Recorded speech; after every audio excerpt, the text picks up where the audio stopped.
Environment. Maria Neto, Chief of the Financial Institutions Divisions and Markets of the New Development Bank.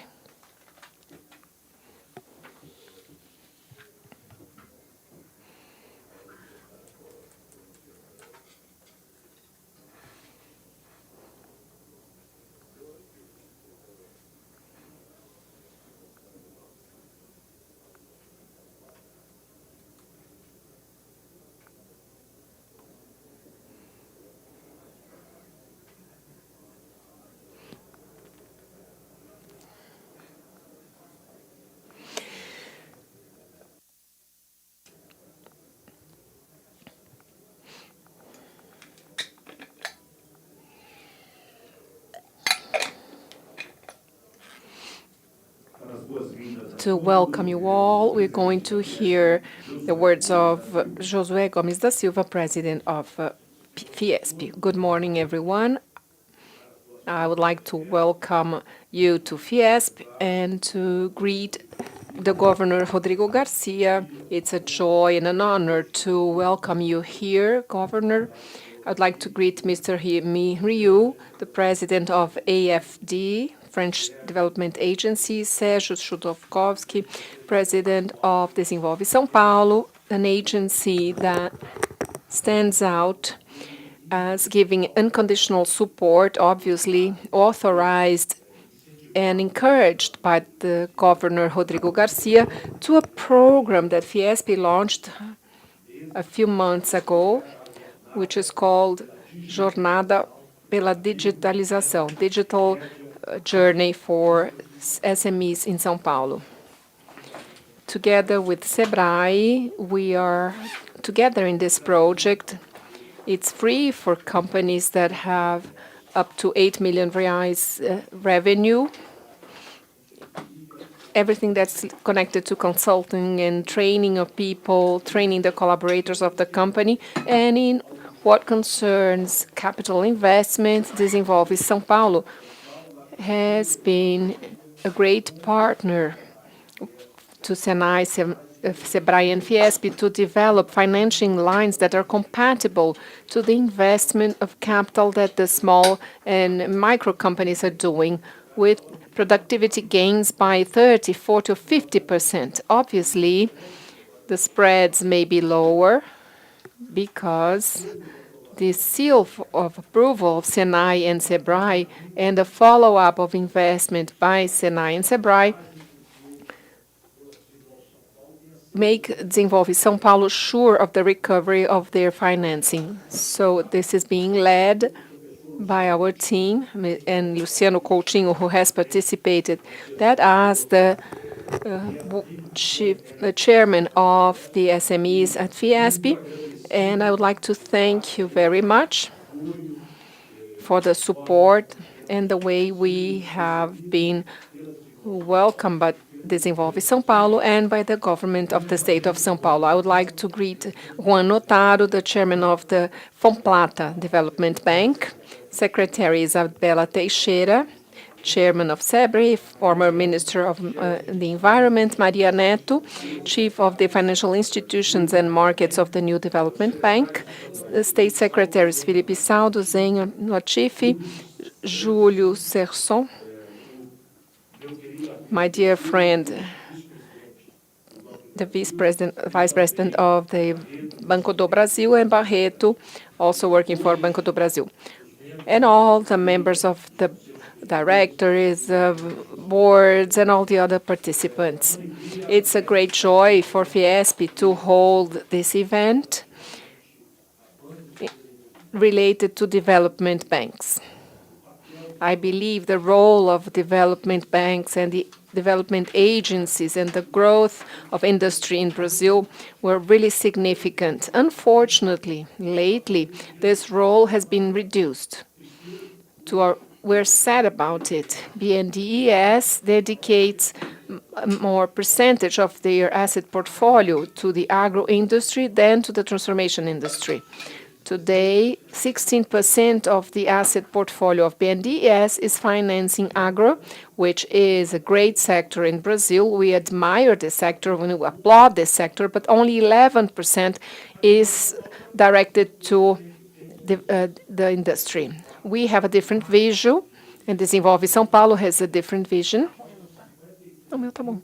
We have 53,000 companies with operations in the industrial sector, and 48,000 are micro, small, or medium companies. So they really need development agencies with important repercussions economically and socially. Apart from that, the topic that we will discuss today and brings Mr. Rioux to Brazil is a highly important topic, and it also a major concern for Fiesp. Obviously, climate change and the climate events that are extreme have impact, especially on needy populations, more vulnerable populations. Thus, this look to the sustainability points agrees with Fiesp that the governor has defended the reindustrialization of Brazil, but with zero carbon, with the energy transition. And Brazil may be a leader in that. Brazil has all the conditions to become a leader with our biomass, our ethanol, the second generation ethanol, our biodiesel. São Paulo is responsible for 55% of ethanol production in Brazil, and it may grow even more. With the green hydrogen, Brazil has unique conditions to produce hydrogen. So Brazil needs to be the protagonist, must head the sustainability issue and the energy transition to zero carbon. Today, unfortunately, we are concerned because the negotiation tables internationally, where those methodologies are being discussed for the carbon market, already are very advanced in the definitions of methodologies, which is fundamental for Brazil to participate of a market that's estimated as over $7 billion for Brazil in the next 15 years. But Brazil does not sit on those tables for a simple reason, because we are not really caring for Amazonia. It's not the private sector.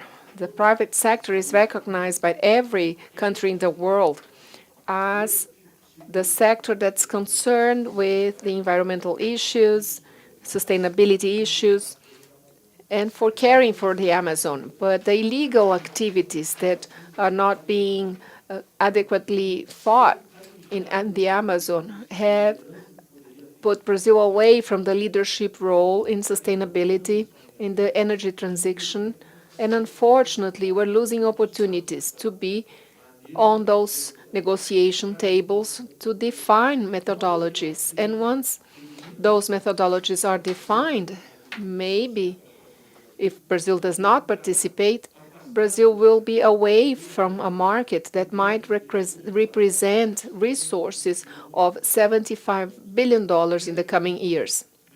So this is a very important event that deals with the role of development agencies that were always important for the Brazilian industry, and that unfortunately not so much in the recent past, and also sustainability and the role Brazil may have as a key player in this topic. So it's a great pleasure, it's a satisfaction for Fiesp and all of us to receive you here, to welcome you here today for this very significant topic. And I would like to thank you once again and thank the presence of our governor, Rodrigo Garcia, and thank Sergio for the partnership of Desenvolve São Paulo in the digitalization process of small and medium industry in São Paulo. Thank you very much.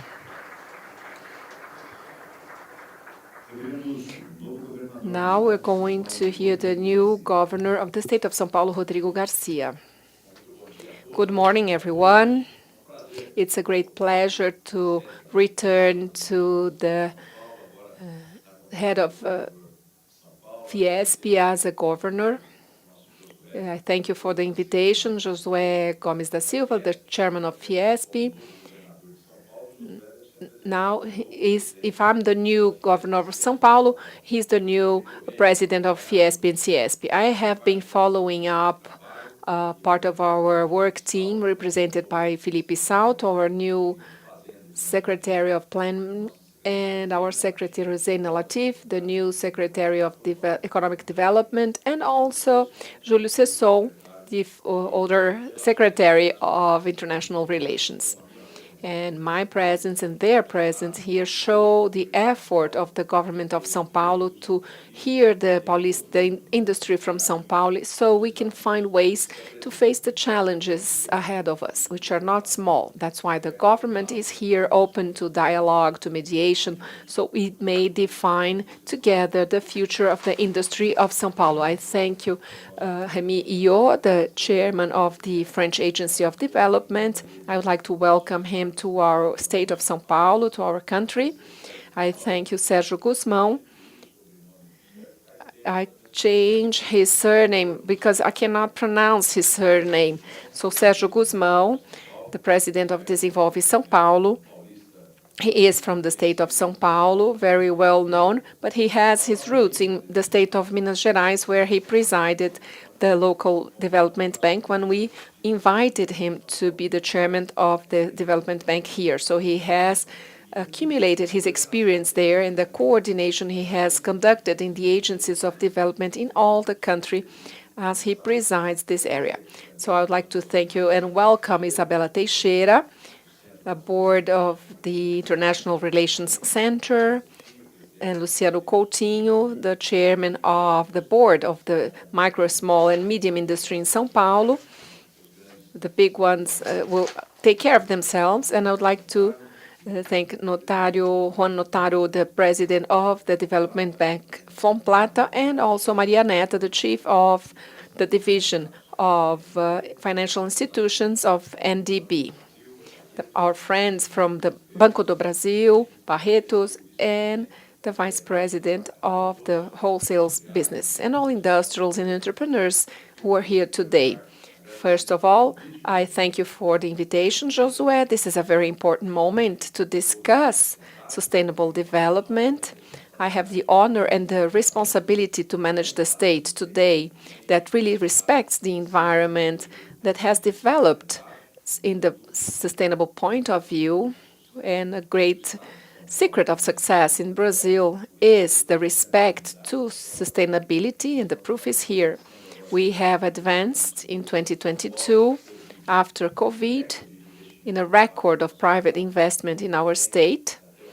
Until April, it was over 40 billion in private investment in the state, more than double last year, and almost 3 times higher than 2020. So respecting the environment, pursuing sustainability will bring economic results.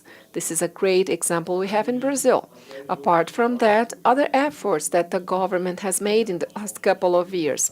We were the first states to look at the public budget and include that in the sustainable objectives. All the SDGs are present in the programs executed by the state of São Paulo, and the synchronicity with the society. So the society really looks at the environment as something fundamental for our future. So to be here to open this discussion, it's a great pleasure for me, and to be here also to register my appreciation for the industrial production in São Paulo and the effort of our team, so that this fine-tuning with you, we will find paths to develop the future of São Paulo and for the country.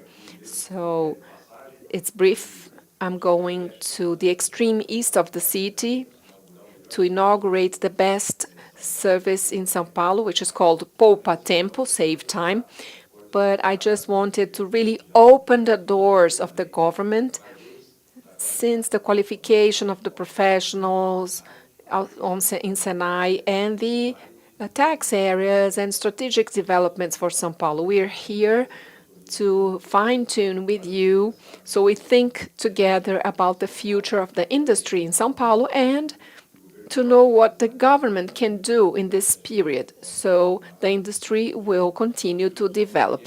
We have big challenges ahead of us. They were big before the pandemic.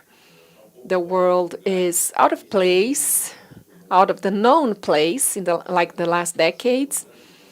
We're still finding our way in the industrial production. Things are changing places. We have a great opportunity to decrease the globalization pace. Maybe, I don't know if this is the expression you have been using, but this is a single opportunity here to really be prepared to attract investment and strategic plans for Latin America and for our state. This is the focus of my effort with my team, not only export the good industries, Martins, that we have in the world, but also bring good industries from the world to Brazil and to the territory of São Paulo. This is the effort that the government has been pursuing. We're very pragmatic to find solutions for the problems, and I'm sure that together we will do more for São Paulo. Industry, state, government working together to generate revenue, to generate employment and quality of life in our territory. Thank you very much for the invitation. Have a great seminar, and may the government with you advance to generate the quality of life in our state. Thank you very much. Our deepest thanks to the new governor of the state of São Paulo, and he and the president of Fiesp, they will have other commitments, so they will leave us now. And we will proceed with the seminar.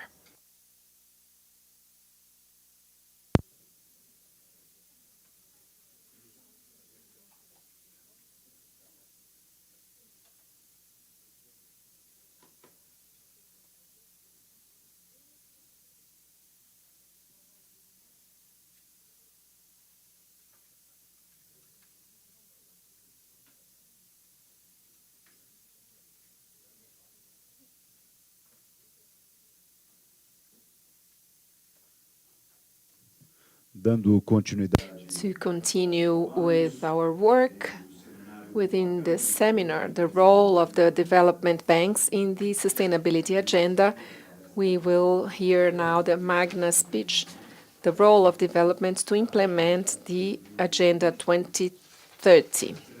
The speaker, Rémy Rioux, the CEO of the French Agency of Development. This panel will have as a moderator the Marcelo Suchotowski, chairman of Presidente of Development of São Paulo, Desenvolve São Paulo. He will now lead the work.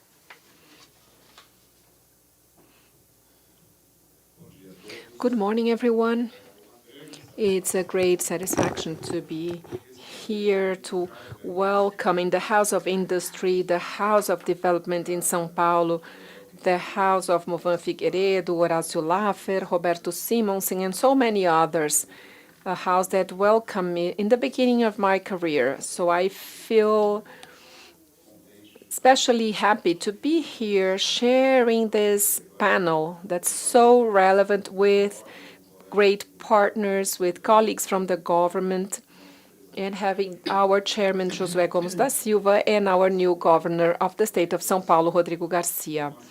It's a huge pleasure to be here. I would like to greet you all, and especially Rémy Rioux, a friend, a leader internationally in sustainable development, not only as the chairman of the French Development Agency, but as the president of the International Development Finance Club that gathers 27 development banks in all the continents, Asia, Europe, Africa, and Latin America, and also who idealized the biggest international summit that gathers more than 530 development banks from every size all over the world, and the Banco Desenvolve São Paulo. This is a reality that creates a coordination to mobilize resources for financing of the climate agendas and sustainable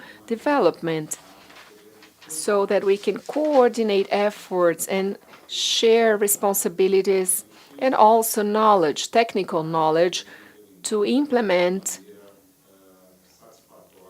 in a very satisfactory manner this major challenge of the 21st century. This is the third decade of this century with the sanitary pandemic, civilization, the challenges, the growth of inequality, and the efforts that we made and that we make now will be decisive for the coming decades, for the coming generations. I would like to make a specific reference related to the International Panel of Climate Change, IPCC, that says that the global efforts to mitigate climate changes still are far from what's necessary. Global emissions of GEE gases are still increasing, and to decrease or to limit warming to 1.5, according to the Paris Agreement, we need to stop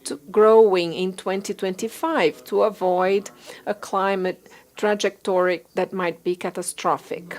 Together with inequalities of gender, revenue, basic sanitation, health, education, food safety, and other topics in the objectives of sustainable development, the SDGs, in the 2030 development plan, we have a challenge that's colossal. Until 2030, between $3 or $4.5 trillion a year must be mobilized to reach this Agenda 2030. For countries such as Brazil, in the current level of public and private investment in those topics related to SDG, we have a yearly deficit of financing around $2.5 trillion. The Economic Forum has said that the global economy and the planetary society are facing humanitarian and climate challenges because of the current development model. And it's very relevant to hear Josué when he said that we need to finance a new model of industry in the state of São Paulo and in our country. And that's why we really make the best efforts to create new programs, to capture resources with the international partners, some of them here in this panel. And we also see a moment of opportunity and a rebirth of those more than 530 development banks, public banks for development, national and subnationals, regional or multilateral. In that sense, that since 2020, we create the Finance Income Summit, where we meet for this opportunity. We did it for the first time to focus on these agendas. Those 530 banks together have a volume of activities and portfolio and disbursement of $2 trillion a year, which means 10% of the total invested in the world every year by public and private sources combined. So in the 80s and the 90s, we saw the Washington Consensus, where the existence of the financial institutions was questioned.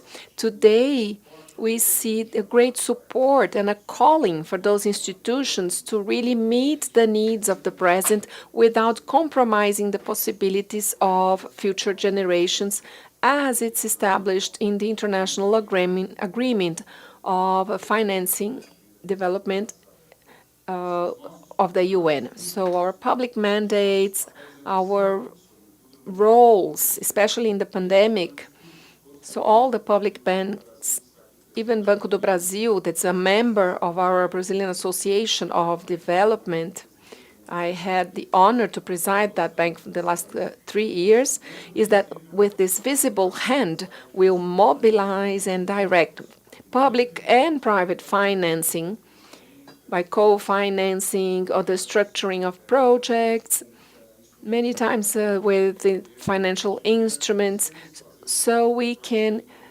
crowd in the private resources using in a very intelligent manner and sophisticated manner the financial instruments that are available to us. Recently, I accompanied Rémy and the two presidents of development banks to the International Monetary Fund, who expects to invest $2 billion in this new fund to help a large number of countries and teach and help them lead with climate changes. These are long-term challenges, and this fund is materialized in what we called Resilience and Sustainability Trust, also called RST in English.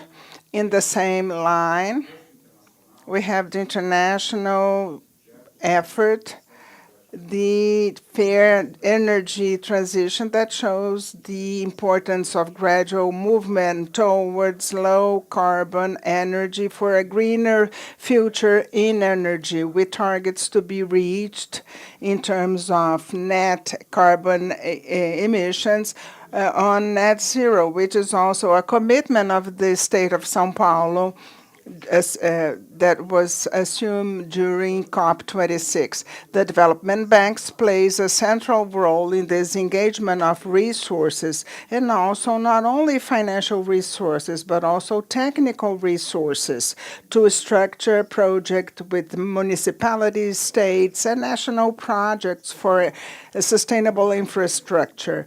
And Brazil is well equipped with a national system where 23 financial institutions meet to work together with BNDES, Banco do Brasil, SEBRAE, Banco do Nordeste, Desenvolve São Paulo, the Development Agency of Rio, the Banco Nacional de Desenvolvimento do Extremo Sul, and credit cooperatives that can mobilize with capillarity and are responsible today for 49% of the total portfolio in the country, and 98% of the credit portfolio for the public sector, especially for financing infrastructure.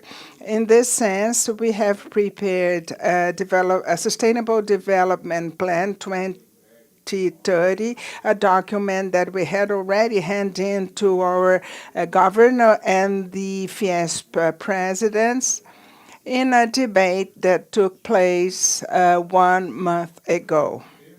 Therefore, we have the local expertise, we have the regional expertise to mobilize all these resources and reach ODS targets until the 2030, including a study from OECD that, and Brazil will be a permanent member. 65% of SDG will be met with the support of local agencies. Therefore, it's a great satisfaction to be the moderator of this table or this panel, and it's a great honor to welcome Rémy Rioux, president of the French agency, development agency.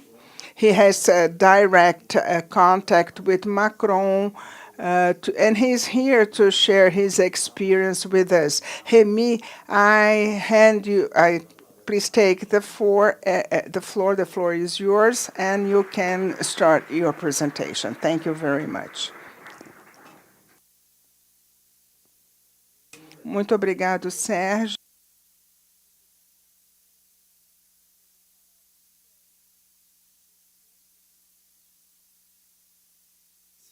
It's a very high honor to present myself before you. I want to thank the governor of the state of São Paulo, Rodrigo Garcia, the president of Fiesp, Josué Gomes da Silva, for their introduction. And it's a very good panel. So I'm so happy to be with my dear friend Sergio here, close partner in what I will try to describe.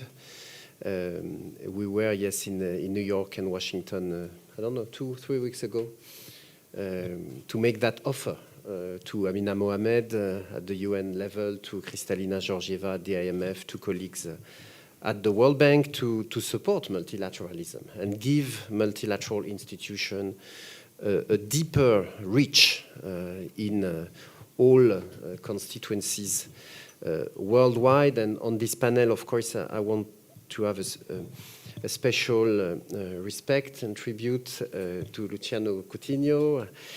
I know, well, Luciano is I would say, founding father of this IDFC initiative I will refer to when he was the head of BNDES.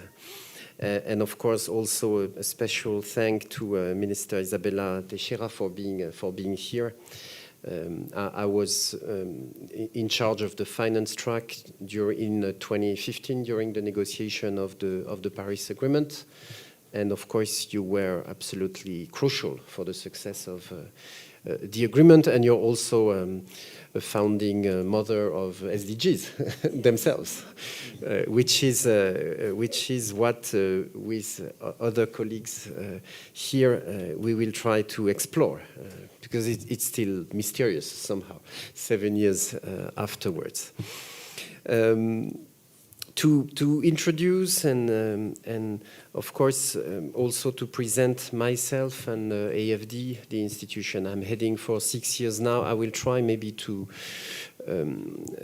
explain its journey since its birth and how somehow development banks are at the center of this discussion happening right now, including and it's very important to be here at Fiesp, including in the private sector itself, that has heard the urgency, the message, and searching for solutions that we think, as heads of PDBs, public development banks, we can help, we can participate. So AFD is the international public development banks of France, so pure player of international cooperation. And the first keyword maybe I want to stress is war. AFD was born December the 2nd, 1941, so at the heart of World War II. It was called at that time La Caisse de la France Libre, La Caisse of Free France, Liberation Bank. And so a way to say that public banks know a bit about disruptions, about fragilities, about the need to have counter-cyclical means in times of crisis. And well, you know it, war is back in Europe, 2,000 kilometers of my own country. And we are in such a difficult situation also because of climate, because of biodiversity, because of all these waves that are putting into question our models, what we thought were our models. Second keyword is infrastructure. So of course, AFD developed into an infrastructure bank, mostly. At times when many countries in the world became independent, 1950s, 1960s, willing to build their concrete sovereignty. And of course, unlocking growth. And so we are an institution that is extremely attentive to local counterparts, local dynamics, and the structures of the economies for more growth. And this is what many public banks are about, of course. Third key word in our journey is climate. So from 1992 and the Rio Summit, of course, this message that started in your region. Early 2000, AFD decided that the fight against poverty and the fight against climate change were on a par. I mean, the two should have the same strategic priority in the mandate of public development banks.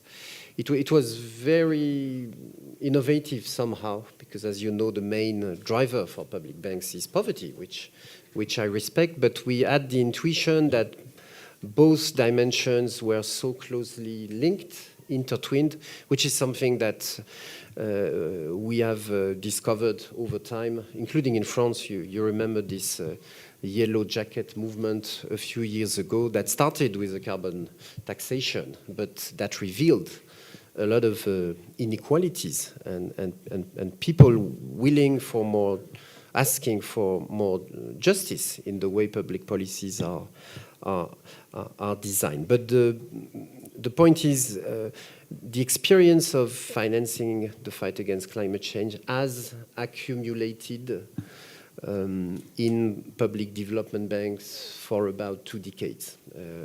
And now that all stakeholders, all actors are searching for solution, I think this is why, well, you are inviting me or other colleagues here to share innovation, to share knowledge about climate.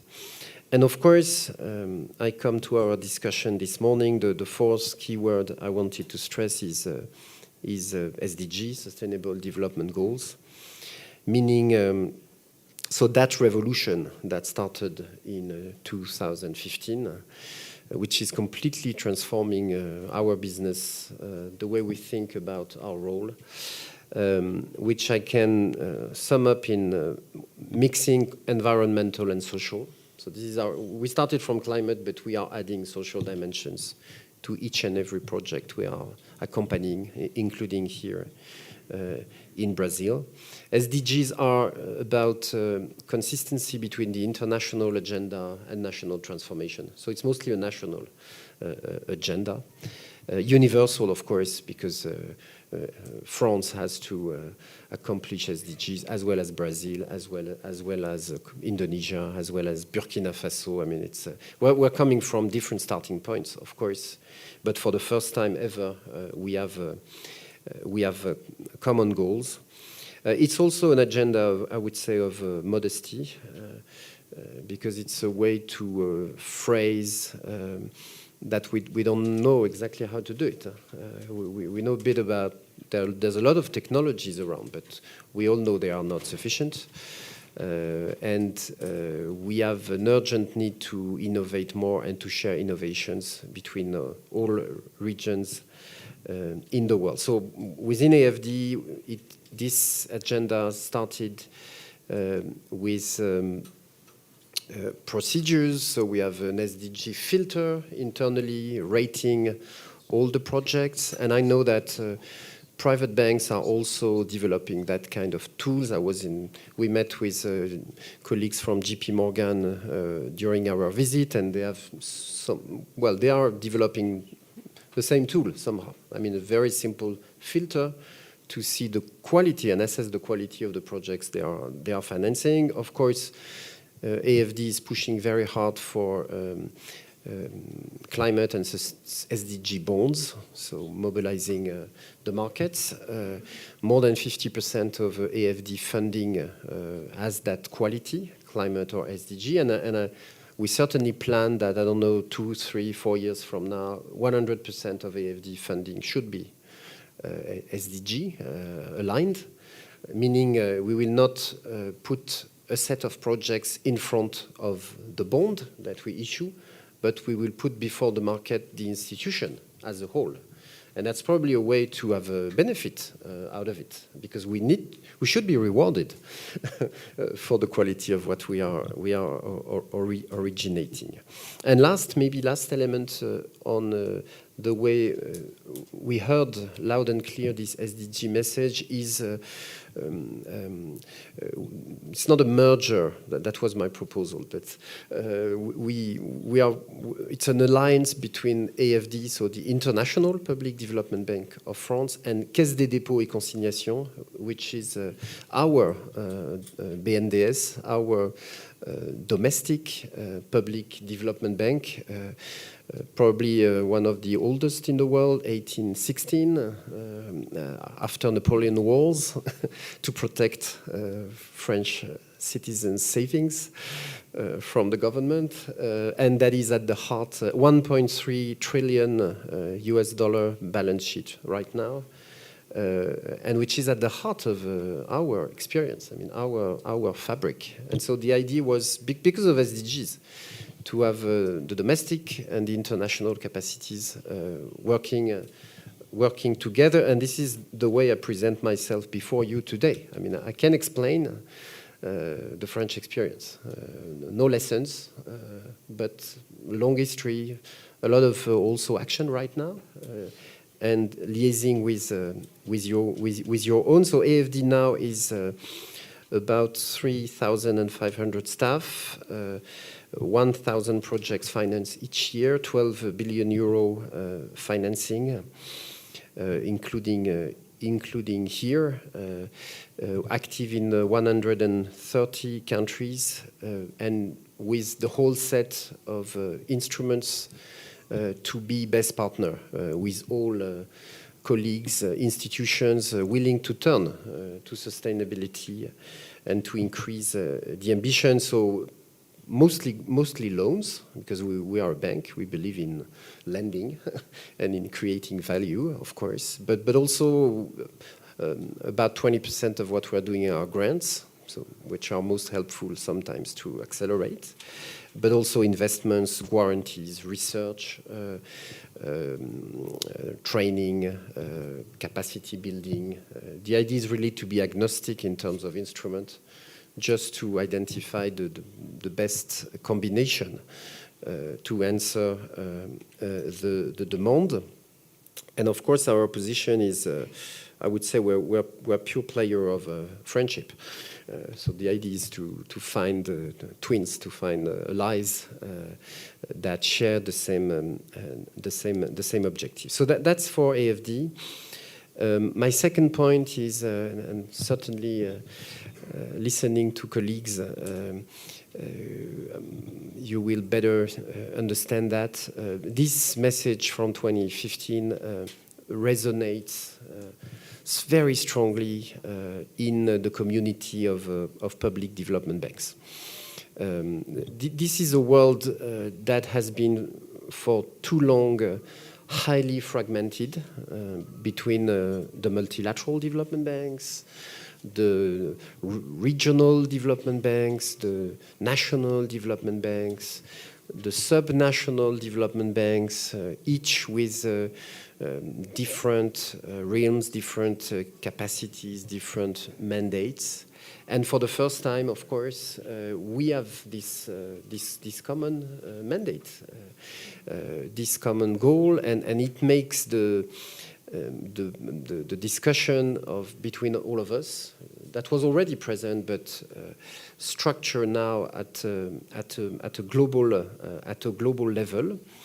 So, thanks to Luciano, I discovered it because of this IDFC club, International Development Finance Club, which was founded in 2011 by BNDES, KfW in Germany, DBSA in South Africa, CAF, the China Development Bank, JICA for Japan, many others joining. So I would say large public development banks with an international thinking or mandate. climate was the common thread between all of us. We already delivered $1 trillion collectively since 2015, since COP21, already invested. So we can talk about the 100 billion of Copenhagen. I respect that commitment. France is precisely respecting what it pledged. But see, IDFC is already 10 times this commitment in terms of amount. We pledged in Glasgow for during COP26 last November for $1.3 trillion climate finance by 2025. So it's a first sign that this world is somehow at scale of what we are thinking, and well balanced in terms of regional capacity. There was also a commitment made by the group in Glasgow to stop financing coal plants abroad, so paving the way, following the guidance set by our leaders at the G20 summit in Rome, and we all know that we have to come out of first coal, then fossil as soon as we can, and replace it with renewable. We're working on nature, we're working on gender, we're working on SDG. And I will take another plane tonight to reach Manaus, where we have the steering group of FDSC convening, hosted by Gustavo Montesano and BNDES, to be as concrete, as precise as we can in this group of really like-minded institutions. That's the first step. The second step, Sergio was explaining, is my peers asked me, as the chair of the IDFC, to try to gather the whole community of public banks, the whole family of public banks. So nobody knew, really, nobody did the research, probably because there's still some sort of stigma attached to public banks. Maybe it was decreed about 30 years ago that you have the governments and their budget on one side and the markets on the other, and by miracle they connect, forgetting that, well, in each and every country in the world you have something in between that is able to liaise public and private, that is able to liaise national, now global and local, that is able to do short-term and long-term, that is complementary to what private actors are doing. So the experience is different depending on the countries, but there's really something very strong that we have identified. So you can look at the website. It's called Finance in Common. We did with the University of Peking and many academics the research. There's a database, fascinating, online, that we refine summit after summit. We have found 550 public development banks in the world. When you add the financing of all these institutions, it's $2.7 trillion US already. It's not a promise. It's what we are doing each year. And 2.7 trillion is about 15% of total investments each year, public and private. So it's really already a significant capacity that is public, so following SDGs, following the mandates set by our governments, and that we could, that's our ask, that's our feeling that we could mobilize way stronger. Of course, Maria will explain, Finance in Common is not to oppose national development banks and international development banks. It's exactly the contrary. It's trying to build some sort of global architecture to position each category, each institution where its added value is for their partners. And that's why being in Mexico the last 3 days to meet with colleagues, being here with you in São Paulo and Manaus is so important, because we have to understand the way this architecture, this system expresses itself in country. And there's of course a very long history of public banks in Brazil, which I want to know, I want to understand, which I respect. Probably, I don't know, one of the largest. If I'm right, it's about half or 2/3 of Brazilian GDP combined. What public banks are financing here, more than 30 institutions, and they are alive.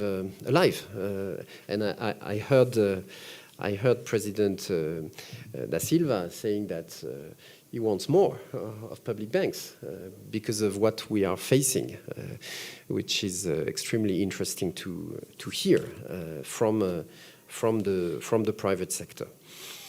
I close by saying that we have to take decisions.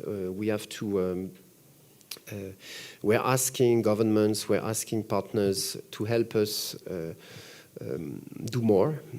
So the next steps, in my view, are the following.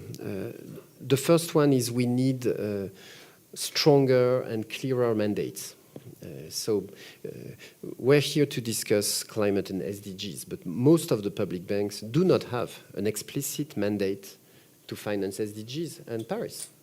So the first thing to do probably is for our shareholders, the governments, the states, just to ask us to do it and to improve, of course, the quality of our financing. And that will, because of this huge amount of money, that will make a difference in itself. And the mandate of a public bank is twofold. And it's factored in SDGs. I mean, of course, public banks are here to leave no one behind. So we are here to finance what is not financed. So we are subsidiary, or we are complementary to what the private sector can already deliver, which is most, of course, of what is delivered. Public banks, they have to do the first mile. They have to do the last mile. Of course, invest where nobody is investing, and Brazil is such a diverse country that you know it, of course, for long. Second dimension of SDGs are the ambition. And so the second mandate we are searching for is mobilization. I think we want to have an explicit mandate to mobilize the private sector. Actually, to mobilize all stakeholders, can be municipal, local authorities, can be civil society, can be, but of course there's a specific effort to make, and we're not there yet. Probably you will tell us, to mobilize the private sector. But part of the reason we're not there yet is we do not have clearly the mandate.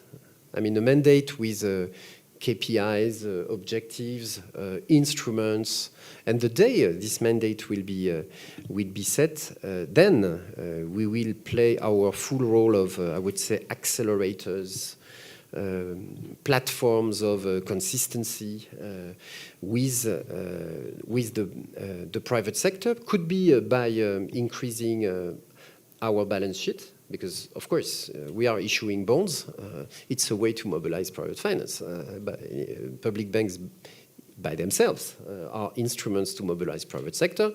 That's on the liability side, but could be also on the asset side by demultiplying, increasing guarantee, co-investments. Well, you know, all the tools that we have more at a pilot level sometimes, that we have to industrialize at a time, but sometimes it's a bit contradictory with the rest of what we're doing. So that's where we need a clearer guidance from the governments, meaning from you, because you, of course, you can explain your government what is the best positioning you envisage for these public financial institutions that have a distinct, easier, I would say, somehow investment thesis than private sector, that have different instruments and that have to play a different role.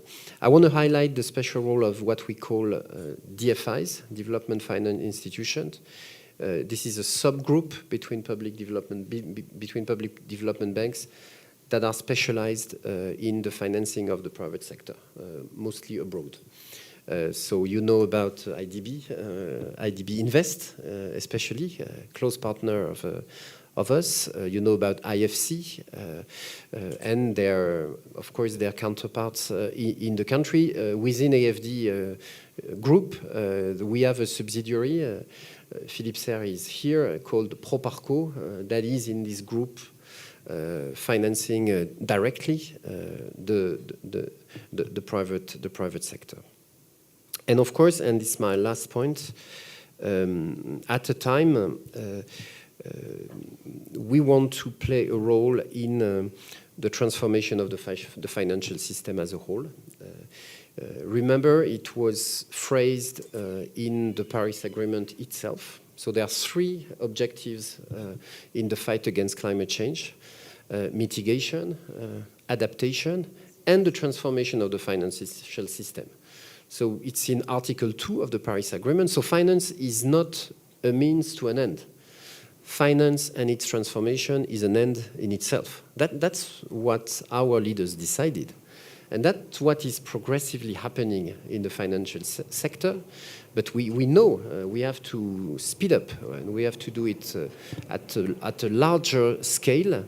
And for that, of course, we need to have central banks on board, providing the proper regulation, providing the incentives. A lot is happening between central banks, especially in a network that is called NGFS.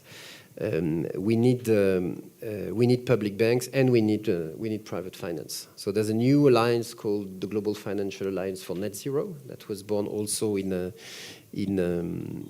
Glasgow, and this conversation at a global level, of course, is helpful, and it has to land in São Paulo. It has to land in each and every constituency to have the three main capacities: the regulation, private and public, finding the solutions. And that discussion, I think, will help public banks better position themselves. And my thinking is probably in 5 to 10 years, there will be the financial system will pivot. I mean, and there will be huge amounts of money searching for sustainability.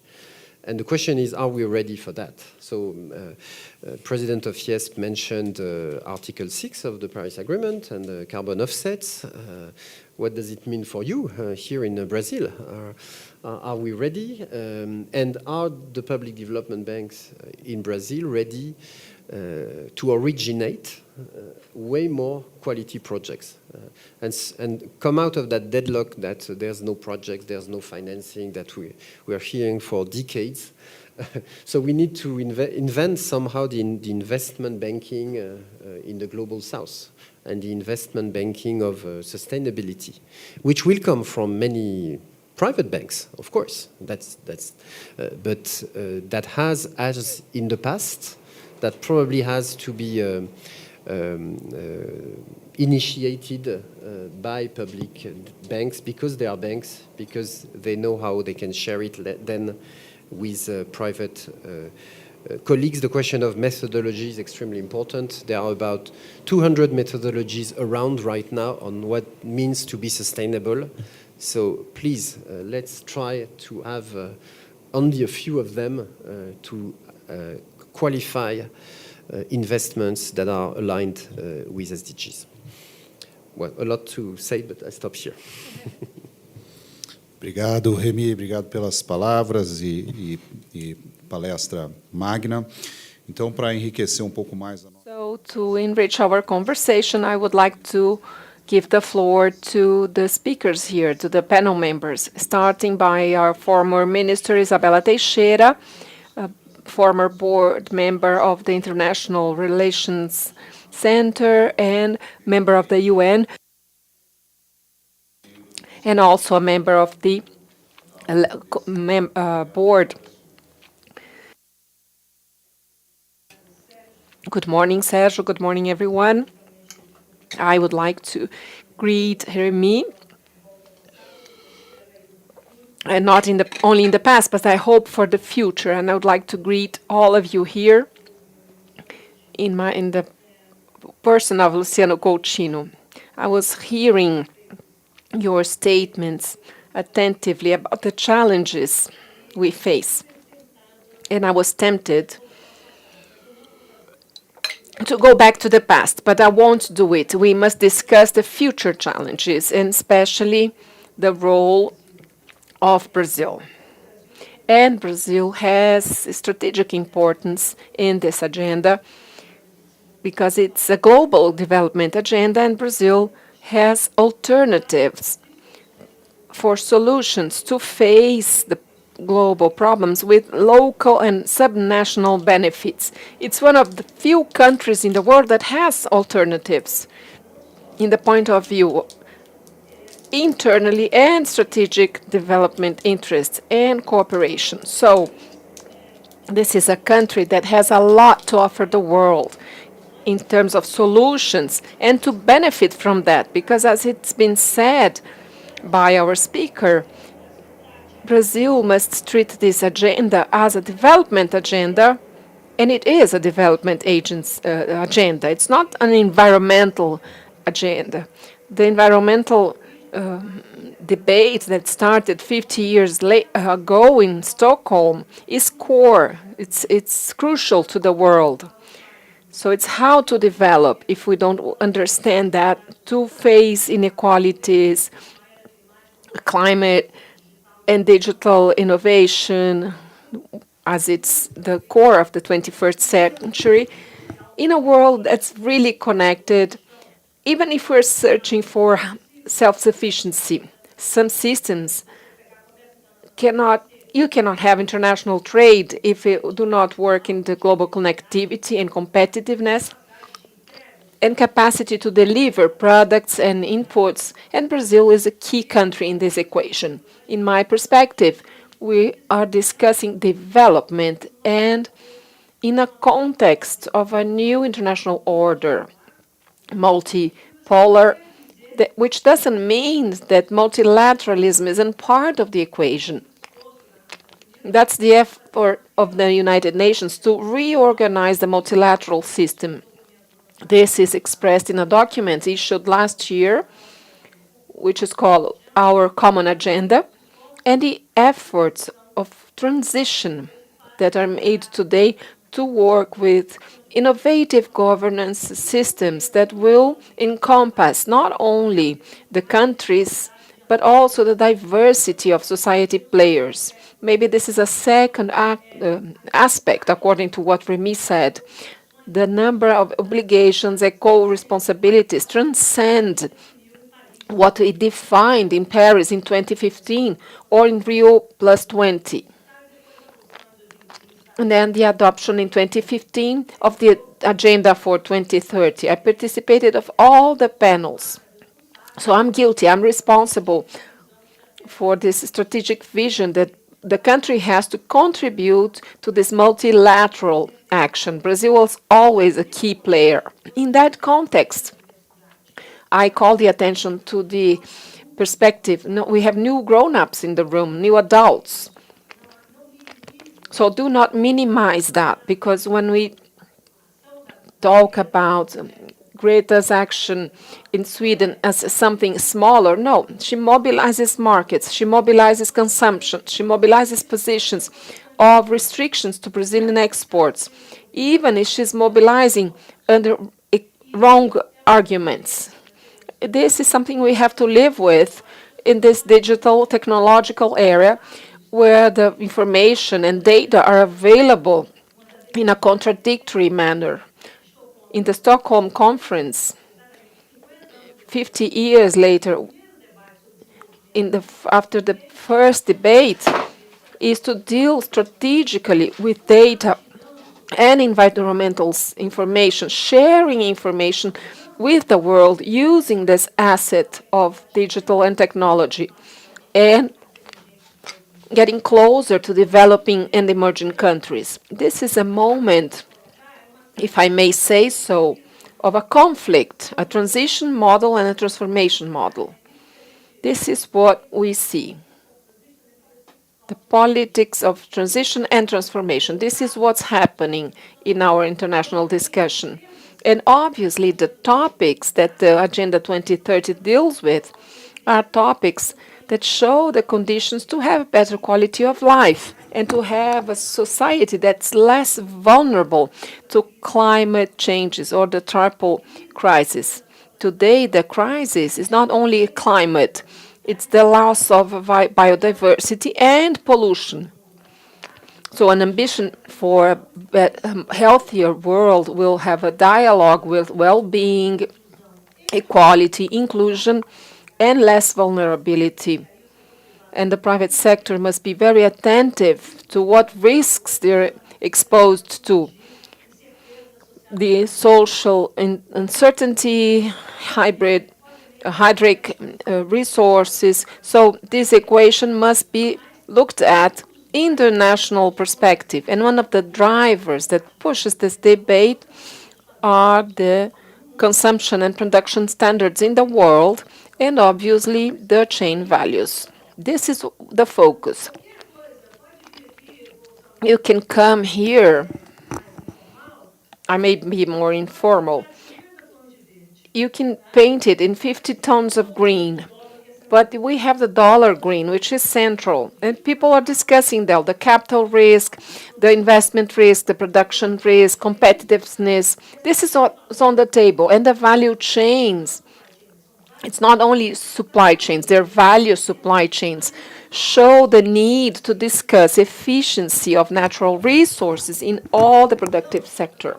So we're talking about the option of electric cars. Brazil has to discuss this.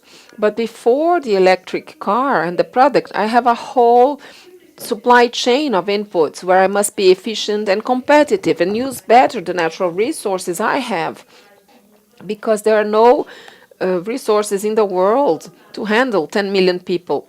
So you cannot consume what they had consumed in terms of cement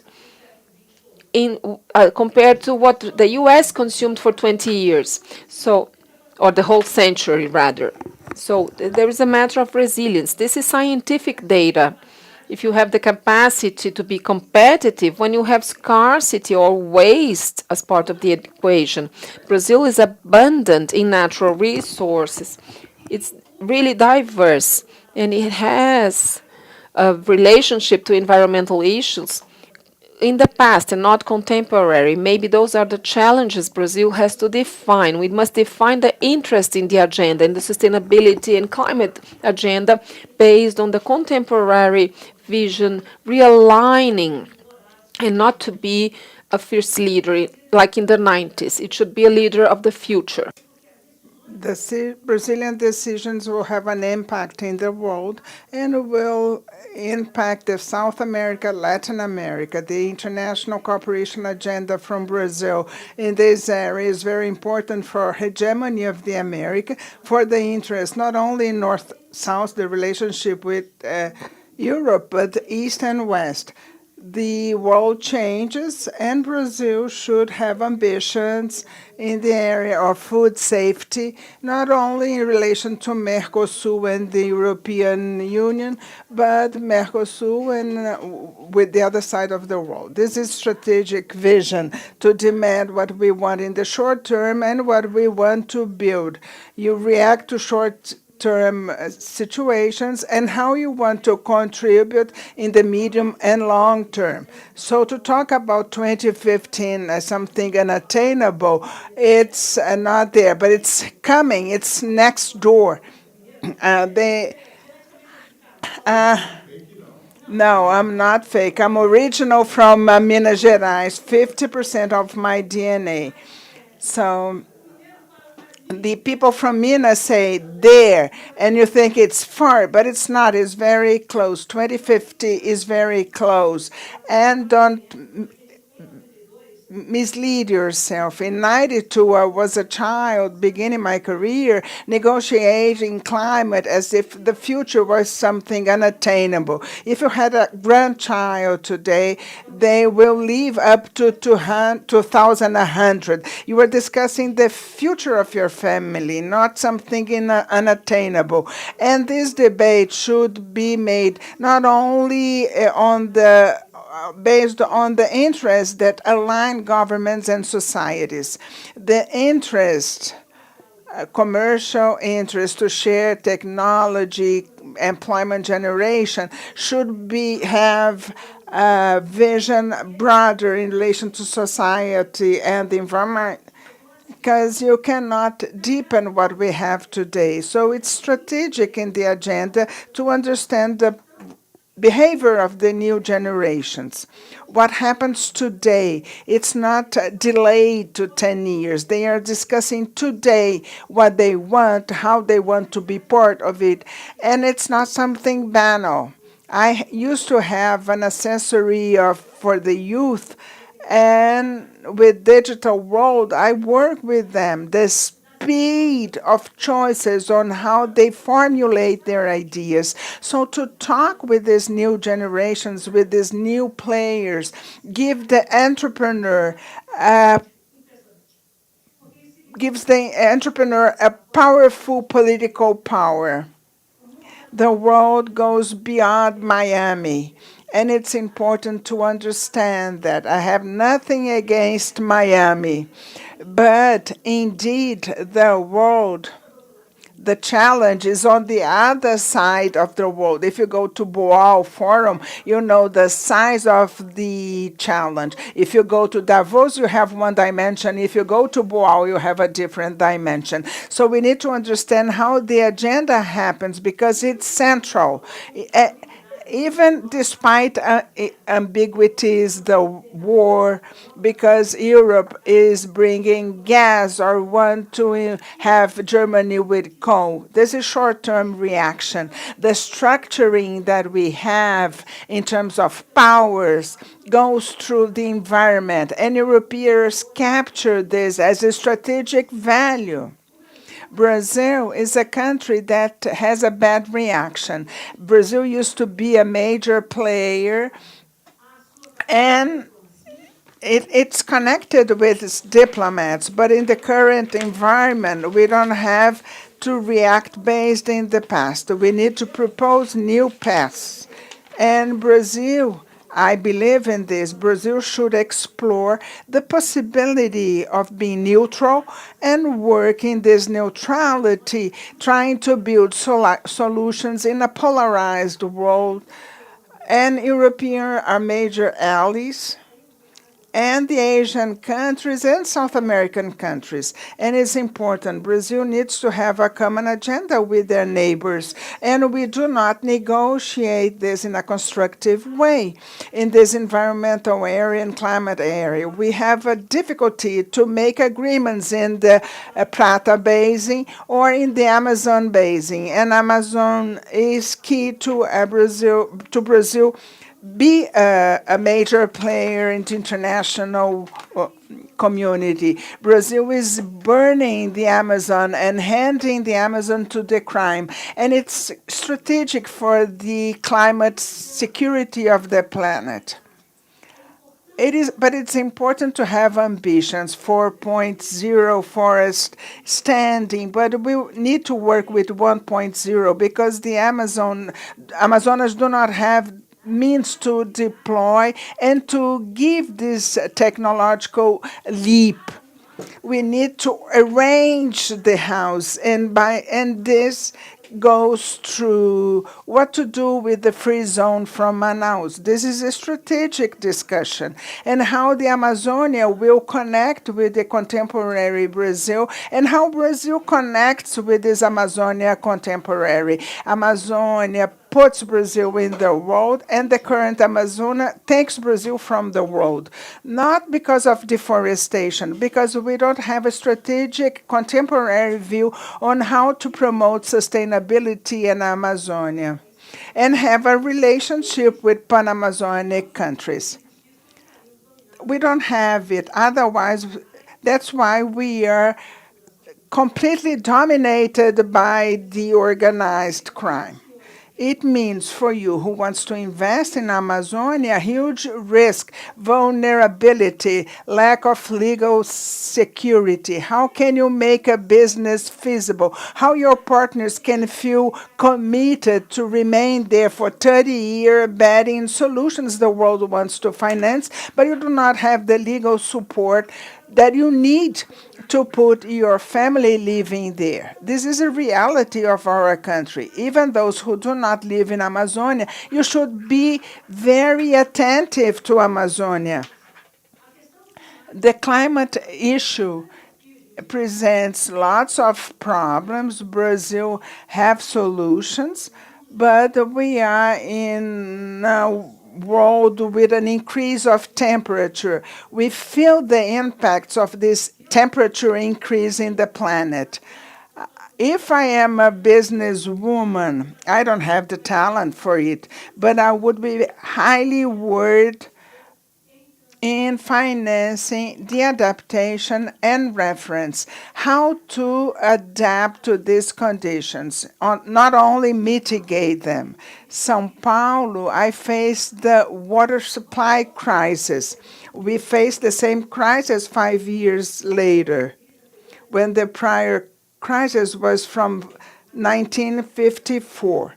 The frequency of events tend to grow, and this exposes business, our capacity of the long and medium term. How do you deal with the short term, and how can you guarantee regulatory conditions?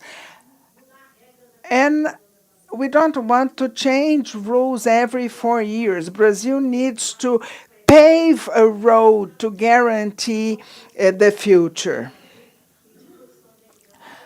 When Brazil, so with all the ups and downs, Brazil has a trajectory with food safety and production of ethanol, and we need to have a new approach with electricity transportation. These are connected with our agenda because they have to do with the development of well-being, and we want to have a healthier world, a healthier and less vulnerable world. And I am member of the board of the UN, and we are discussing scale, new metrics on top of GDP. These metrics are being created, and it's very difficult not to have other Brazilians to discuss about this. Sergio is there in terms of the private sector, which is very good, but we need that the Brazilian sector comes not to defend the national interest, to help the Brazilian society and the government to create a robust society, understanding this continental country. But I need to have representation, not believing the world is against Brazil. Brazil needs to support the world. And how to be this? It means leadership where we have a total lack of leadership. So it's obvious that we have, and I know many people in the Brazilian private sector, with the capacity to speak and to build solutions and defend our interests. Don't hide yourself. This is the moment to understand the agenda, not in a reactive way, but in a proactive way, understanding in the Brazilian environment what net zero means, what nature positive means, what means decarbonization in Brazil. I know what it means, but what it means in Brazil. In Brazil, we need if it's forest restoration, I need to generate employment development. I need to have incentives to make it possible. I can't work as if I am a rich country. I need to understand this. If regulations are not necessary, we need to work to have them. But we can't lose the agenda because it has a reactive behavior looking back to the past. This house here, it's funny because I collected many suggestions here. And it's interesting because those who were critical to the forest code are strong advocates today. So there's something wrong because the code is not being deployed as it should be to improve competitiveness in Brazil. Environmental laws are not to be restrictive. In a developing country, it should favor inclusion and environmental protection. There should not be opposition. We need to fight to deconstruct, but there is more smoke than we can imagine. And to conclude, I will highlight 2 points. The Paris Agreement came to forever. So it already started. It took off. It's an international reference, and it's a reference to the country. The Paris Agreement presents not only the responsibilities of the government, but of the private sector. So we are talking about co-responsibility, how Brazil wants to design this instead of being a shabby boy. Things connected the international world, and I would like to remind you that the world has a memory. Diplomacy that takes note of everything, and Google that reveals everything we did and what we do. And the new generation uses this much. And the second agenda is ODS, which is born out of a Brazilian agenda. Brazil was a country that was able to reach nationally all the ODS goals, and Brazil says that this and the so-called asymmetry of natural resources. I can say that this is one of the most memorable fights related in the UN that I had with the former British Prime Minister. The people was not interested that SDG was not part of the agenda. And other countries like the US, Germany, had interest of having it included. It's not easy to change behaviors, but the world has changed. This is the paradox in the short term. The world has changed with many problems, but the world has changed. SDGs are a platform to offer countries alternatives to choose their paths. Brazil needs to learn how to connect their dots in development and understand how it will change governance, both public and private. Governance systems are changing in the world. So what happens? Under the control of the UN, part will keep happening, but the other part, in terms of action, catalyzation, will occur by agreements of like-minded. This more and more, and development banks are bridges for both realities. They act in both realities. And for the third capital, which is emerging, which is philanthropy. The capital of philanthropy, private and public, are very robust now in the world. And they have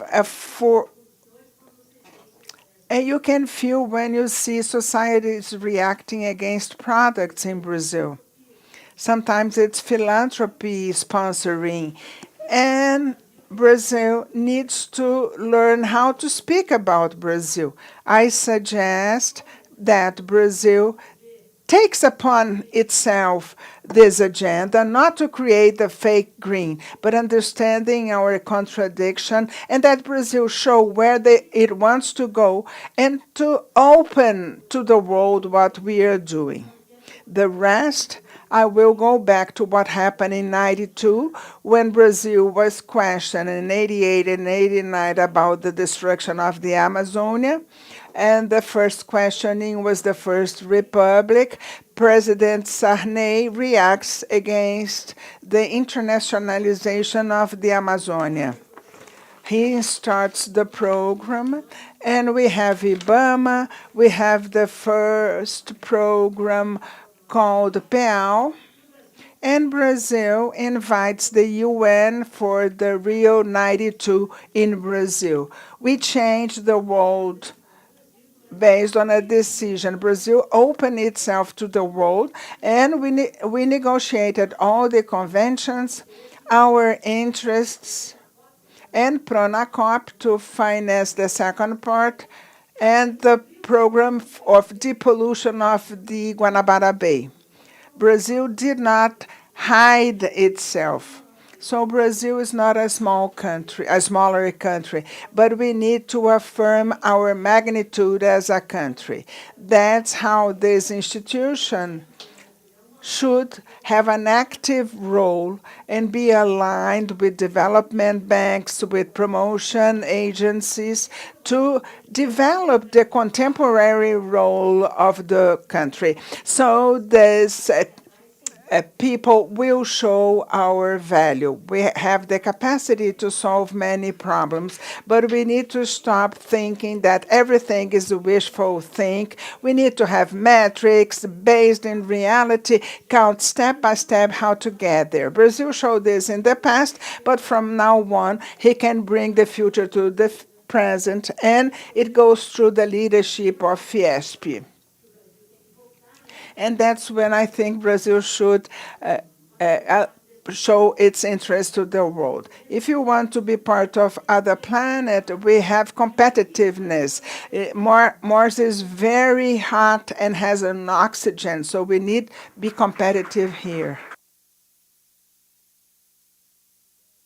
Thank you, Isabella. Following, I would like to invite Professor. Let's change the order. So to follow the comments, let's listen our Juan Notaro. He's the chairman of Fon Plata. He's former minister of Uruguay and he worked for the World Bank and the Inter-American Bank. The floor is yours. Thank you, Sergio. I will add one more language, but I believe everyone understands. Thank you for the invitation. It's a great pleasure to be here, and it's an honor to be part of this panel. I will present what is Fon Plata, but this presentation is very opportunistic because Fon Plata, it's a development bank right now of the 5 countries of the Plata Basin. Uruguay, Brazil, Bolivia, and Paraguay. It was created in the 70s. But in 2011, our governors decided to relaunch Fon Plata. It was not relevant in terms of financial in the Plata Basin. And we have a new financial architecture that in the multilateral agencies. So this experience of transition of a fund to a development bank over the last 9-10 years allow us to exemplify many of the things that were discussed before. So the first topic was to redesign the bank, to rethink it, and to really be effective and work with our countries in a very useful manner.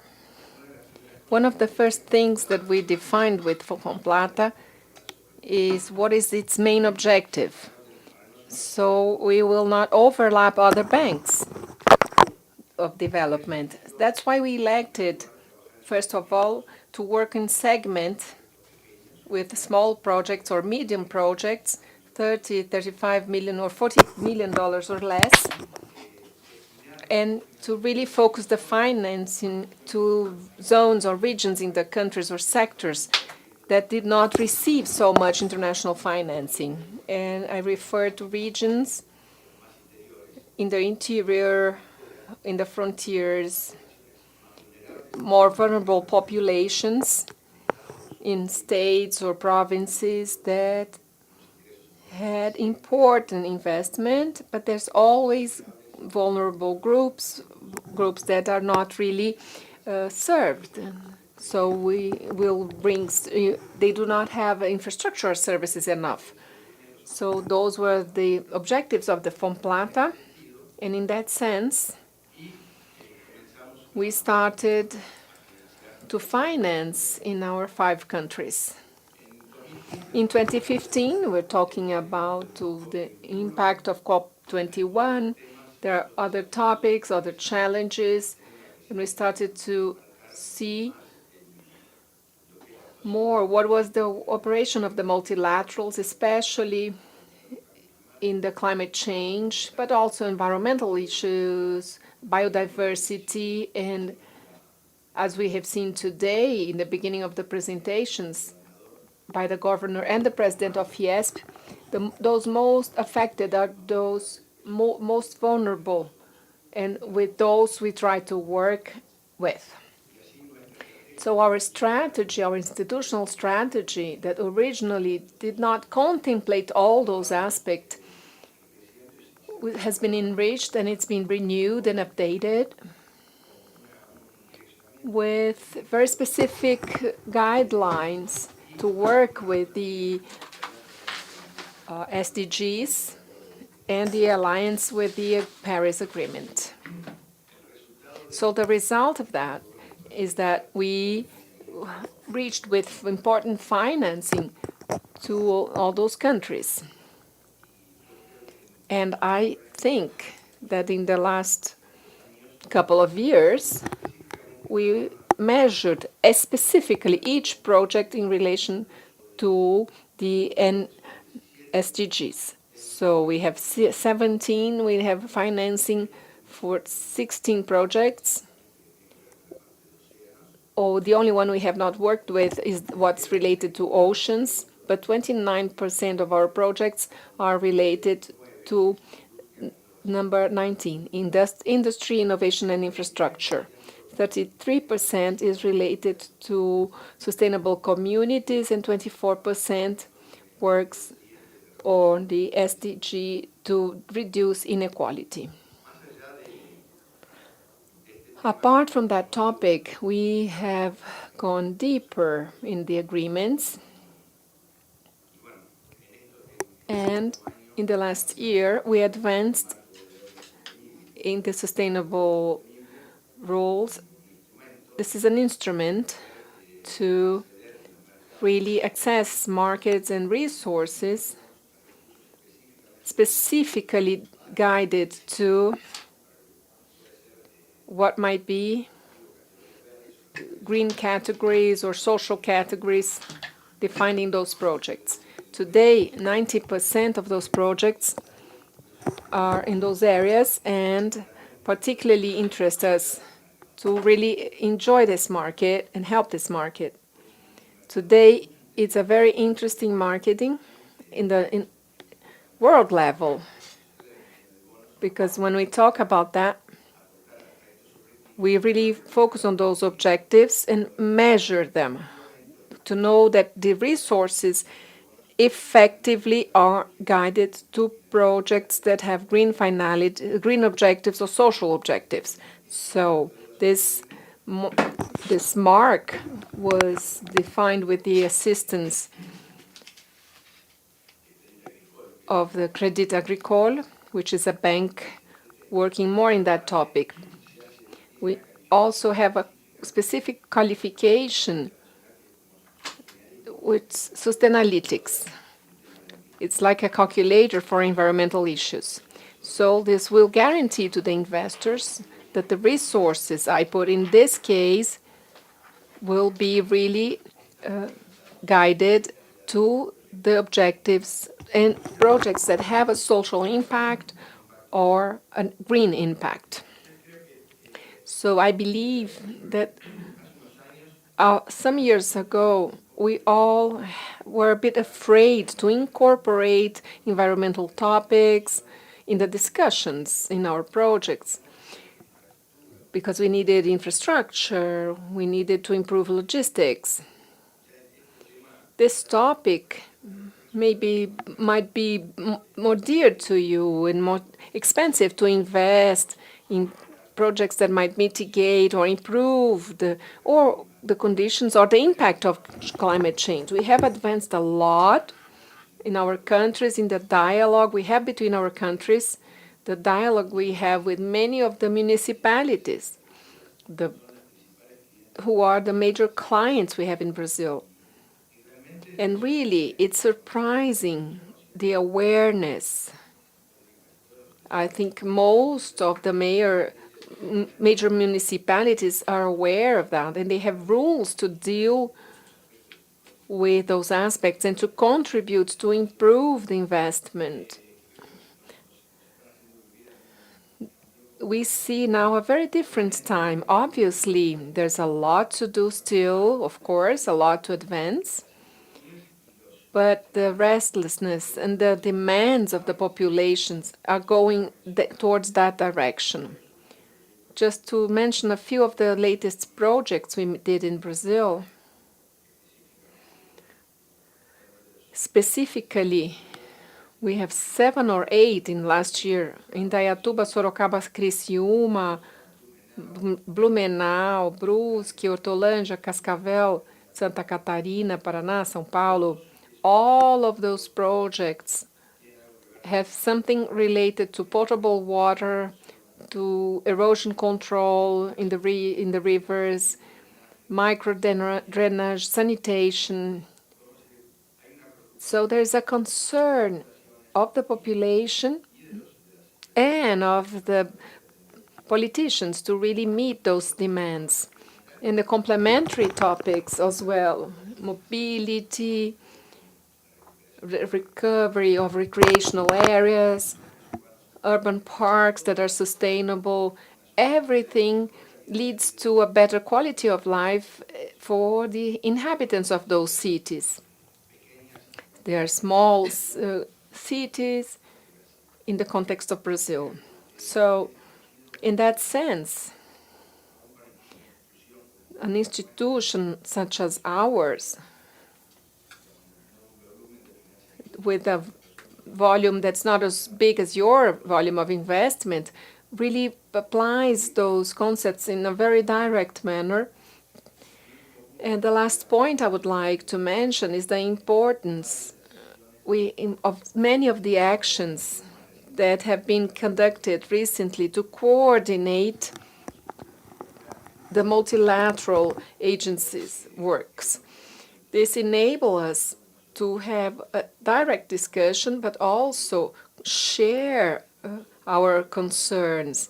The alliance of the national development banks, that's been mentioned by the French agency and by Sergio, and the leaders of the regions and the Brazilian banks, has taken us to levels where we become much more effective in terms of the impact of our work.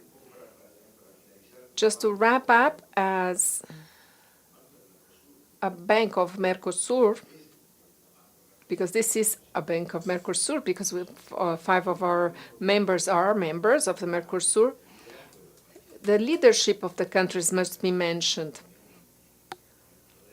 And it's great that Brazil, together with its neighbors, is able to implement that kind of policies. Probably, as we have been working with the European Union, we hope this will be an agreement that will be signed in the short term to share policies adapted, aligned to the interests of all the two blocks that would really structure and advance in common objectives. We're all interested in those objectives. So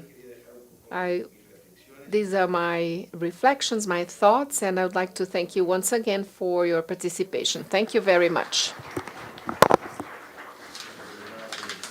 Thank you very much, Juan.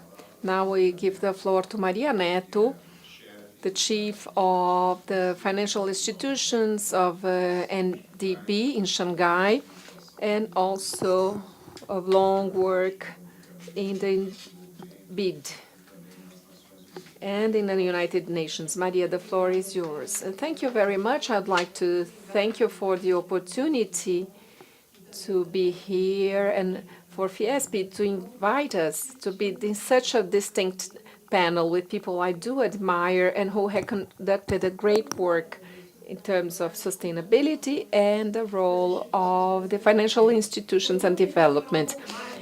I will talk more about the role of our financial institutions, as Rémy said, highlighting, we don't have to talk so much about it, but the sense of urgency and opportunity that Isabella has highlighted. In Brazil, as in the world, we're facing a moment of urgency, environmental, sustainable urgency, but also economic urgency, with an opportunity to have economic recovery after the pandemic crisis of COVID-19 and, unfortunately, economic crisis that will have a financial impact, huge impact in our economies. Rémy also mentioned the funds. Isabella also mentioned that the topic of the impact that those environmental crises may have in the economy globally is very big as an economic and growth impact for the economy. Sergio also highlighted figures, annual gaps of 2.5 trillion a year to solve those problems. So this is a unique situation, as Isabella also highlighted, the opportunities for Brazil. But what is the role of the financial development institutions and why this is important to discuss with the industry? Because the gaps in the analysis depend on infrastructure investment, but these are additional gaps to really have better quality of life, as Isabella said. There is a problem here. There's a need to bring the private sector to the core of the solution. So we really have a general recognition that 70% of that investment is private because the fiscal capacity of the governments is not enough to make those investments, to promote the industrialization, to promote the investment conditions to occur as they should. In terms of opportunities, in the short term, we have a lot of opportunities that should be moving fast. Technological opportunities, hydrogen, electric cars, micro, small, and medium companies are very important because industrialization of medium-sized companies is key to our economy, where 58% of the work and of employment is based on that. So there's an opportunity here, huge opportunity, where development institutions will question about their role and how should they change. I really liked that Rémy said that the French agency has changed the way it worked in time. The financial institutions were created, some of them, like BNDES, is 70 years old. They're old, they have a history. But many times they started with different mandates. I would like to highlight some areas that are happening today where we have a global questioning. And I congratulate Rémy and also Luciano for the effort that was made with the Finance Common, with IGFC, because as I worked in BG, and I have a great appreciation for that, in the Latin American region with LIGI, with financial institutions for development in Latin America. The role of those banks is very important. And I have some questions. First, financial institutions for development should have the crowd-in of the private sector. So we cannot only, even if it's necessary, to provide financing for medium and long term. It's very important. This opportunity is important. We have a fostering system with 33 institutions. This is unique. Not many countries in the world have this capillarity of financial institutions that may reach different types of parts of the industry and of the private sector. But we have to go beyond financing the medium and long term, which is necessary. We must invest in capital for industrialization. But we also must talk about innovative mechanisms of risk management, political risks that should be dealt with so that the private investment may occur. This is something that must be discussed, how the financial system may have products that are innovative to work with that. We also talked about green bonds and capital markets. The financial institutions should help and be a vehicle, not only to capture from markets, but also to create those local markets. These financial institutions, as Rémy said, and we saw that example of Fomplata, we should finance and also structure the demand. So it's as important as financing is providing the capacity, taxonomy, understanding of what we mean by sustainability, by good quality results. And someone mentioned that we have a fragmentation. We have so much taxonomy in the world and in Brazil that is very confusing for the private sector. When I was in the development bank, we developed this with CVM, the greatest lab of sustainable development. And in the lab, we saw the difficulty it was. Even we had many actors, it's difficult to understand in terms of NSGs. When the bank or SDGs rather. When we structure an activity, how do we integrate those results of sustainability so that they in fact ensure to the investor that the results will occur? That means the bank or the financial institution is no longer a financer, but also will structure financial options to guarantee the quality of the projects, training for the industry, and that relation, public-private, is really unique to the development financing agencies. And to wrap up, when we create markets, we have to think of a format and a way to work that's broader and more integrated, because the financial institutions in Brazil, we have public banks, we have regionally Fomplata, CAF, the Development Bank, we have the World Bank, and we also have new banks such as INB and Development Bank that I represent. And the Finance in Common started this discussion about how can we use this network of development financial institutions, but how to link that network to the needs and the concerns of the private sector. Because going back to what I started with, when we mobilize resources and to change the way we do it, we must have a conversation that's deeper between the different entities about how to share risks. This means a discussion about risk management, what kind of risks a development bank may or not take, because it's a bank, so we have limitations. This is a global criticism, and it's happening also in the World Bank by the American Treasury about this risk, if they should or not take that risk. So the complementarity is important.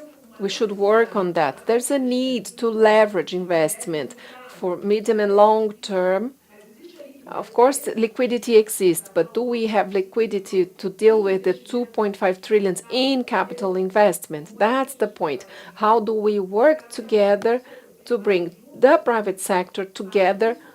So this is a very important question, and it's a challenge for all of us, for multilaterals, for national banks, for regional banks. How do we change the way we work? It's a crucial moment, especially, as we said, for this deglobalization, multilateralism is fundamental, because if we are unable to have a common effort, the consequence of this cost of disconnection may be bigger than the effort of doing everything together in a unilateral manner. Having said that, Isabella mentioned the value chains. Value chains are extremely important in the industrialization of the country. The work with the value chains needs to have a public-private agreements where financial institutions and the funding system, how we can integrate this funding system with institutions like Fiesp and many other big institutions to try to align better their activities with the needs of industrialization.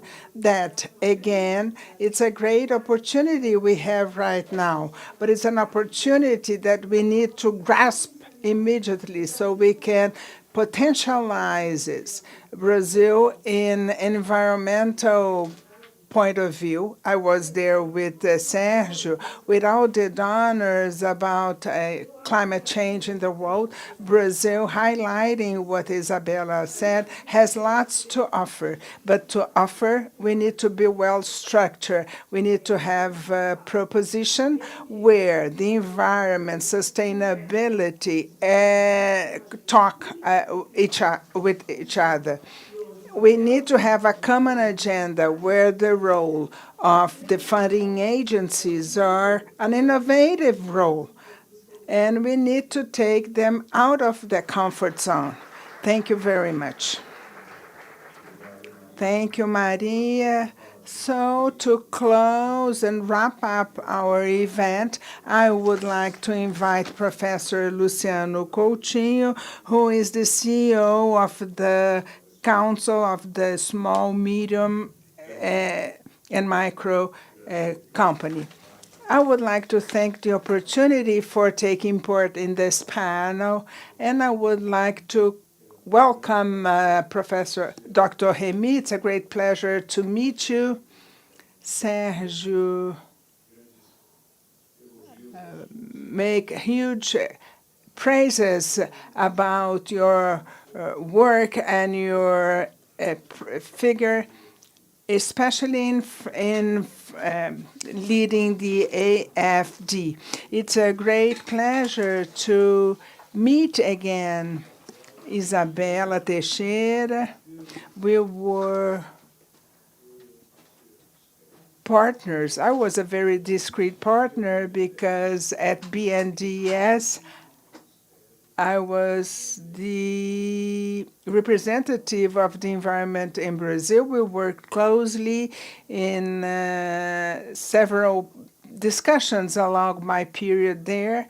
It was a great pleasure to meet Sergio, Maria. It's a great pleasure. You have a CV very close and dear to me, so we have lots of common points. I have no comments, therefore. The panel was extremely rich, and all the relevant points were mentioned here. First, in the encompassing speech of Dr. Rémy, that was complemented by Isabella, and also the South American and Brazilian position presented by Juan and Maria. I will make a very brief comment. We have in reality, and I'm just looking into the future. I'll try to control myself not to talk about the past. If we have something that is really global since the 1990s, it's the world capital market. This is always integrated and keeps being integrated. And it's very important to understand the world. The mass of financial assets that are global, negotiated in the capital markets, correspond to 5 times the world GDP. We are talking about something around $450 trillion. This is global, has always been global, but we cannot think about the future without taking into account the relevance of this fact. According to the space that is becoming global, in a very intense way. Isabella called the attention to this fact, which is digitalization of everything and digital connectivity. If we look the last statistics, in 2020, 60% of mankind, or 4,800,000,000 inhabitants, are connected to the internet. The forecast of the telecommunication agency is that by 2030, which is close by, we will have 86% of mankind connected to the internet. And after that, after 2050, more than 90%. It means that 7 billion people will be connected to the internet in 2030.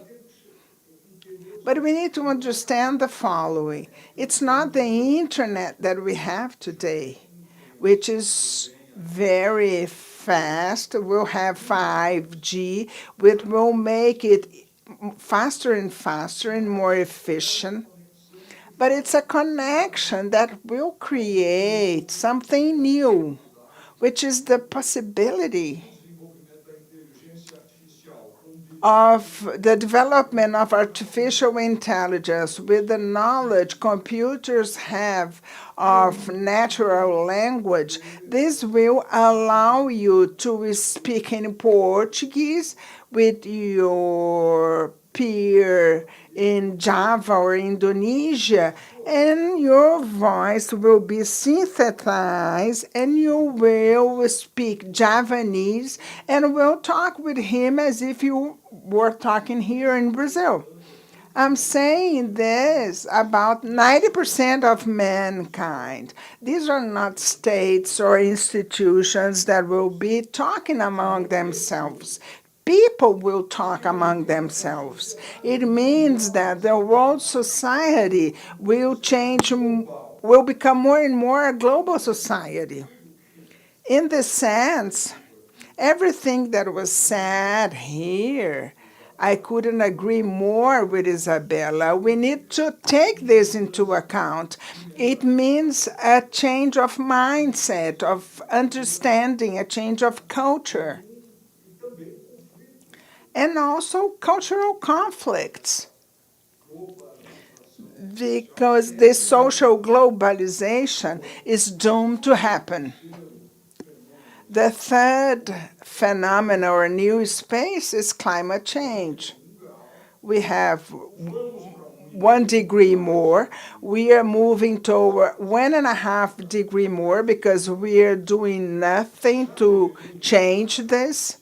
We should be invested 1.5 trillion a year, and we are not doing this. We are not investing, not even the minimum level to renew infrastructures and address sustainable development issues. And finally, we have an international system which is conflicting and multipolarized with ongoing restructuring, where multilateralism, especially on international trade, was partially destroyed by the American unilateralism. It started with Trump, but Biden didn't stop it. Things keep happening, and we'll have a different world after the Russian and Ukraine war. I agree, multilateralism is essential for South America, for Brazil, and for Europe. We are natural allies in this sense, and also for Africa. Africa will become an important player. It will double its population. The world will be more African in the next 2 decades. More African, more Muslims. I'm talking about Pakistan, Egypt, among others, and even Indonesia. So we have a very complicated world. We need to take this into account because climate change is urgent, and the social tragedy post-pandemic, the social retrocess created an urgent agenda that needs to be addressed. And here I want to go to the environmental and social problem to talk about development banks. Development banks and the system of the development banks, which are not only the big multilateral banks, but are the national development banks, which are under the umbrella of IGFC, and also the big national banks, but the sub-national development banks. They are a network that goes to the tip. How can we address the Amazonia issue, finance to Amazonia, and to finance the small farmer? Who will grant credit reaching these people? This demands a new approach, a new vision about the role of banks and development agencies. The industry is aware of this. I say the Brazilian industry because it's a victim of high interest rates and selective credit, especially the small and medium company. They are aware of the importance of developing a credit system that is friendly to the small companies and social development. But the market,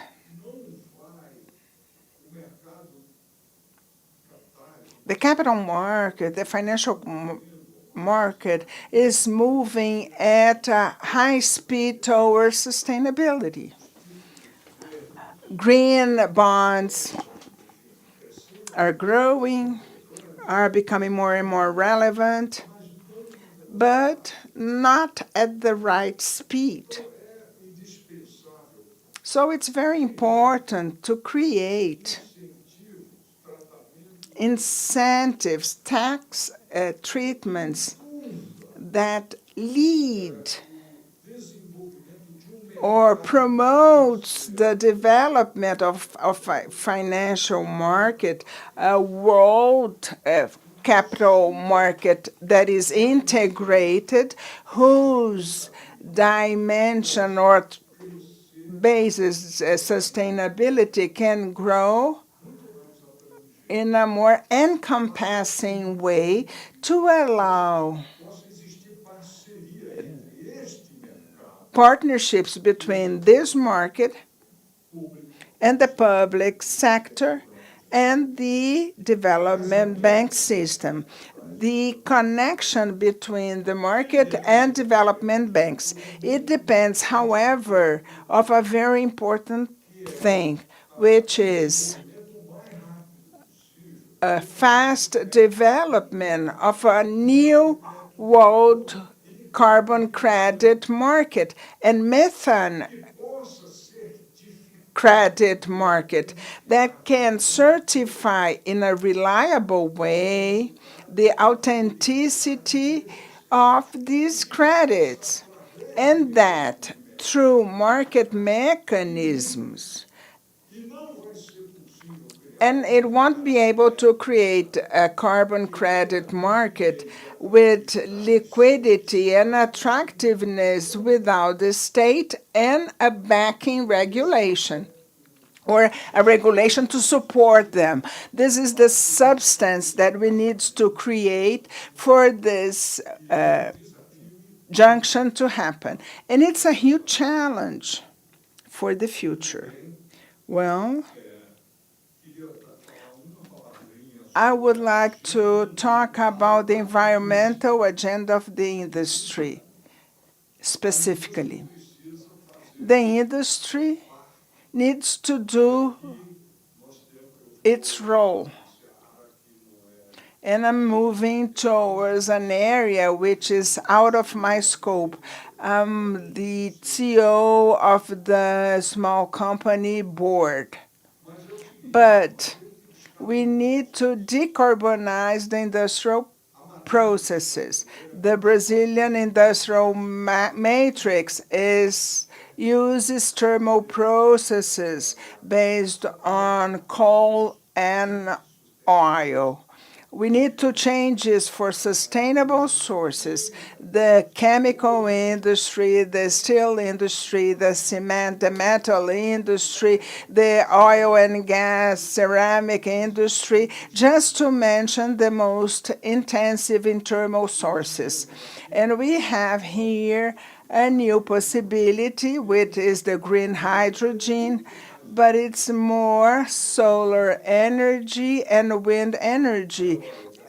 The wind energy is already very successful. Solar energy can be more important than the wind energy. They are intermittent, so we need to have sources at the base.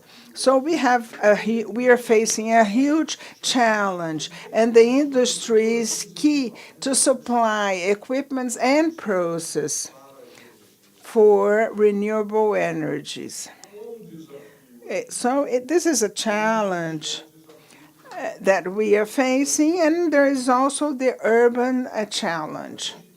Digitalization helps generate energy efficiency in all processes, even in the small companies. I'm not going to talk about digitalization of the Paulista industry that Josué put into motion, and we need to involve São Paulo to digitalize the small company with gains of energy. But this is just to register here that the major journey to save the planet is not only the agribusiness, Amazonia, methane issue in the cattle industry, but we have an industrial agenda that needs to be addressed, and this impacts us directly. Well, finally, some word about the Amazonia. We Brazilians industrial professors, former public servants. We need to do something for the Amazon, something relevant and important for the Amazon. And not only forest restoration, especially after the last years of retrocess and barbaries. We need to create sustainable employment in the Amazon. We need to create sustainable companies. And we need, each one of the industries can do something relevant for the Amazon. This is more a challenge, and it's a challenge for South America, for Mercosur, for Plata, because all these issues, the Amazon is South American. Amazonia, it's not Brazilian alone. It has a vast of its territory are to the north of the Amazon, Venezuela, Ecuador, Colombia, Peru. It goes up to Bolivia. And we have the Pantanal ecosystem. This is a South American project. A project from Plata will have lots to contribute. We have the Guarani aquifer, which is fundamental and essential to Latin America. So we have a huge potential of biodiversity and investments in sustainable infrastructure, in sanitation, and so forth. I believe I tried to talk about all points. I wanted to shed light to the partnership public-private, but it's very complex.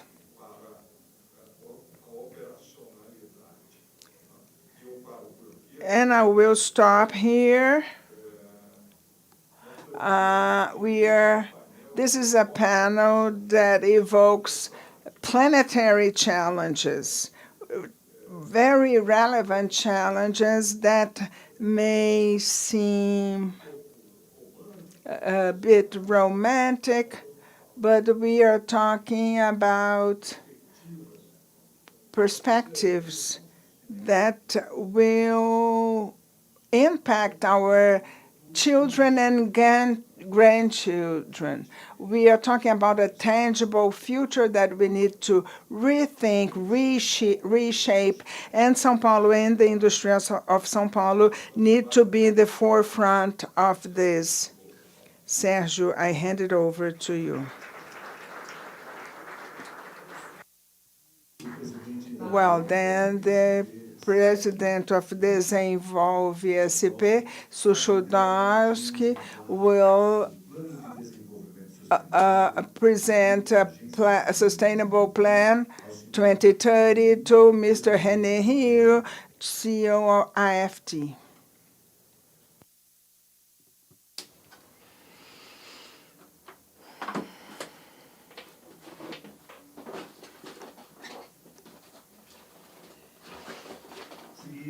Now we will have the delivery of the letter of intention of Banco do Brasil to the French Agency of Development. We invite José Carlos Pessego, Vice President of the Wholesale and International Area of BB, to hand this letter to Mr. Rémy Rioux, the President of AFD. Mr. João Carlos Pessego.